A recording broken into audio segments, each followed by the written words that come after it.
राम राम सा। आज गीता का 5वां अध्याय है। हरिओम श्री परमात्मा नमः। 5वां अध्याय। उसके उपरांत अर्जुन ने पूछा कि हे कृष्ण, आप कर्मों के संन्यास की और फिर निष्काम कर्मयोग की प्रशंसा करते हैं, इसलिए इन दोनों में एक जो निश्चय किया हुआ कल्याणकारक होवे उसको मेरे लिए कहिए।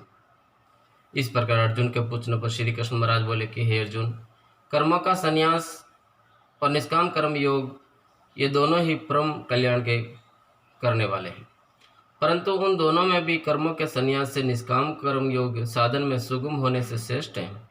इसलिए हे अर्जुन, जो पुरुष न किसी से द्वेष करता है और न किसी की आकांक्षा करता है, वो निष्काम कर्मयोगी सदा सन्यासी ही समझने योग्य है। क्योंकि राग द्वेषादि द्वंद्व से रहित हुआ पुरुष सुख पूर्वक संसार रूप बंधन से मुक्त हो जाता है। हे अर्जुन, ऊपर कहे हुए संन्यास और निष्काम कर्म योग को मूर्ख लोग अलग अलग फल वाले कहते हैं, ना कि पंडित जन, क्योंकि दोनों में से एक में भी अच्छी प्रकार स्थित हुआ पुरुष दोनों के फल रूप परमात्मा को प्राप्त होता है। ज्ञान योग्य द्वारा जो परम धाम प्राप्त किया जाता है, निष्काम कर्म योग द्वारा भी वही प्राप्त किया जाता है। इसलिए जो पुरुष ज्ञान योग और निष्काम कर्म योग को फल रूप से एक देखता है, वही यथार्थ देखता है।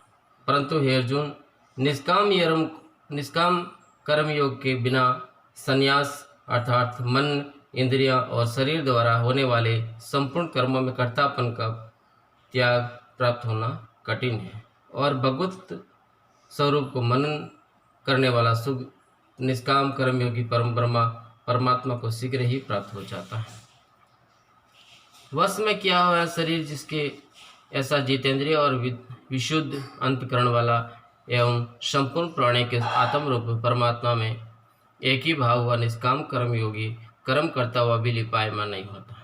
हे अर्जुन, तत्व को जानने वाला सांख्य योगी तो देखता हुआ, सुनता हुआ, स्पर्श करता हुआ, सूंघता हुआ, भोजन करता हुआ, गमन करता हुआ, सोता हुआ, श्वास लेता हुआ, बोलता हुआ, त्यागता हुआ, ग्रहण करता हुआ तथा आंखों को खोलता हुआ और मीचता हुआ भी सब इंद्रियां अपने अपने अर्थों में बरत रही हैं। इस प्रकार समझता हुआ निसंदेह ऐसे माने कि मैं कुछ भी नहीं करता हूँ, परंतु हे अर्जुन, देह अभिमानी द्वारा यह साधन होना कठिन है और निष्काम कर्म योग सुगम है, क्योंकि जो पुरुष सब कर्मों को परमात्मा में अर्पण करके और आसक्ति को त्याग कर कर्म करता है, वह पुरुष जल से कमल के पत्ते के सदृश पाप से लिपायमान नहीं होता है। इसलिए निष्काम कर्म योगी ममत्व बुद्धि रहित केवल इंद्रिय, मन, बुद्धि और शरीर द्वारा भी आसक्ति को त्याग कर अंतकरण की शुद्धि के लिए कर्म करते हैं। इसी से निष्काम कर्म योगी कर्मों के फल को परमेश्वर के अर्पण करके भगवत प्राप्ति रूप शांति को प्राप्त होता है, और सकामी पुरुष फल में आसक्त हुआ कामनाओं के द्वारा बंधता है। इसलिए निष्काम कर्म योग उत्तम है। हे अर्जुन, वश में है अंतकरण जिसके ऐसा सांख्य योग का आचरण करने वाला पुरुष तो निसंदेह न करता हुआ और न करवाता हुआ 9 द्वारों वाले शरीर रूप घर में सब कर्मों को मन से त्याग कर अर्थात इंद्रियों के अर्थों में बरतती है, ऐसा मानता हुआ आनंद पूर्वक सच्चिदानंद रूप परमात्मा के स्वरूप में स्थित रहता है। परमेश्वर भी भूत प्राणियों के लिए न कर्तापन को और न कर्मों को तथा न कर्मों के फल के संयोग को वास्तव में रचता है, किंतु परमात्मा के सकाश से प्रकृति ही बरतती है, अर्थात गुण ही गुणों में बरत रहे हैं।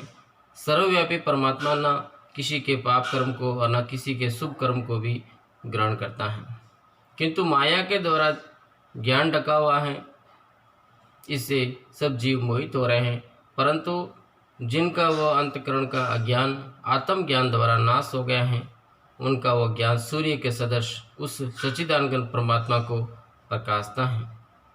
हे अर्जुन, तद्रूप है बुद्धि जिनकी तथा तद्रूप है मन जिनका, और उस सच्चिदानंद परमात्मा में ही है निरंतर एक ही भाव से स्थिति जिनकी, ऐसे तत्परायण पुरुष ज्ञान के द्वारा पाप रहित हुए अपुनरावर्ति को अर्थात परम गति को प्राप्त होते हैं। ऐसे वे ज्ञानीजन विधा और विनयुक्त ब्राह्मण में तथा गो, हाथी, कुत्ते और चंडाल में भी समभाव से देखने वाले ही होते हैं।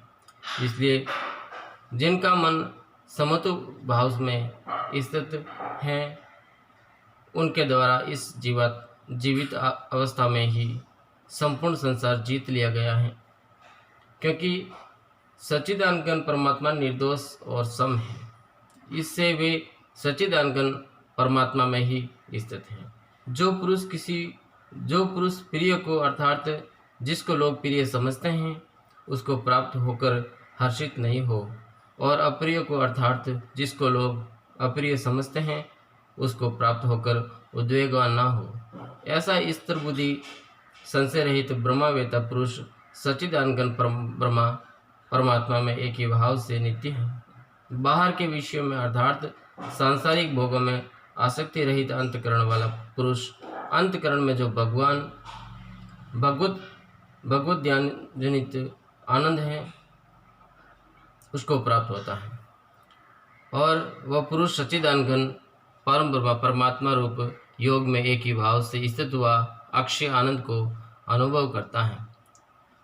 जो यह इंद्रिय तथा विषयों के सहयोग से उत्पन्न होने वाले सब भोग हैं, वे यद्यपि विषय पुरुषों को सुख रूप भासते हैं, तो भी निसंदेह दुख के ही हेतु हैं, और आदि अंत वाले अर्थात अनित्य हैं। इसलिए हे अर्जुन, बुद्धिमान विवेकी पुरुष उनमें नहीं रमता।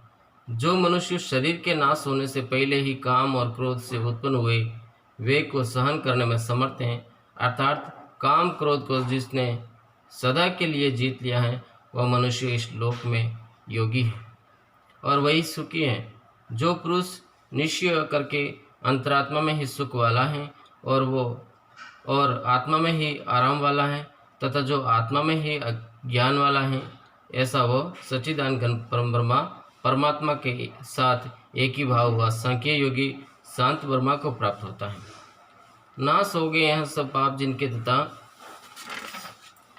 ज्ञान करके निवृत्त हो गया संशय जिनका, और संपूर्ण भूत पुराणे के हित में है रति जिनकी एकाग्र हुआ भगवान के ध्यान में चित्त जिनका, ऐसे ब्रह्मवेत्ता पुरुष शांत पर ब्रह्मा को प्राप्त होते हैं। काम क्रोध से रहित जीते हुए चित्त वाले पार ब्रह्म परमात्मा का साक्षात्कार किए हुए ज्ञानी पुरुषों के लिए सब ओर से शांत पार ब्रह्म परमात्मा ही प्राप्त है। हे अर्जुन, बाहर के विषय भोगों को न चिंतन करता हुआ बाहर ही त्याग कर और नेत्रों की दृष्टि को भ्रकुटी के बीच में स्थित करके तथा नासिका में विचरने वाले प्राण और अपान वायु को सम करके जीती हुई है इंद्रिया, मन और बुद्धि जिसकी, ऐसा जो मोक्ष प्रायण मुनि इच्छा, भय और क्रोध से रहित हैं, वो सदा मुक्त ही हैं। और हे अर्जुन, मेरा भक्त मेरे को यज्ञ और तपों का भोगने वाला और संपूर्ण लोकों के ईश्वरों का भी ईश्वर तथा संपूर्ण भूत पुराणे का सुहृद अर्थात स्वार्थ रहित प्रेमी, ऐसा तत्व से जानकर शांति को प्राप्त होता है, और सच्चिदानंद परिपूर्ण शांत ब्रह्मा के सिवा उसकी दृष्टि में और कुछ भी नहीं रहता, केवल वासुदेव ही वासुदेव रह जाता है। हरिओम श्री भगवती वासुदेवाय नमः। नारायण नारायण।